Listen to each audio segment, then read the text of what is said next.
प्राणीमित्र स्वप्नील परुळेकर यांच्याकडून माकडाच्या लहान पिल्लाला जीवनदान।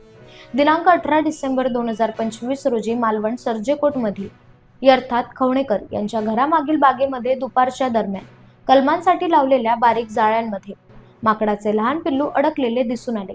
माकडाचे लहान पिल्लू सुटण्यासाठी धडपड करत असे। तात्काळ त्यांनी कांदळगावचे प्राणीमित्र स्वप्नील परुळेकर यांना बोलावले। प्राणीमित्र स्वप्नील परुळेकर नेहमीच प्राण्यांना मदत करण्यासाठी कार्यरत असतात। कोणताही प्राणी अडचणीत असल्याची माहिती मिळताच ते तात्काळ मदतीसाठी धाव घेतात। माकडाच्या लहान पिल्लाला वाचवण्यासाठी प्राणीमित्र स्वप्नील परुळेकर व सर्वांच्या अथक परिश्रमानंतर लहान मुक्या जीवाचे प्राण वाचवून जाळ्यातून सोडवण्यात त्यांना यश आले।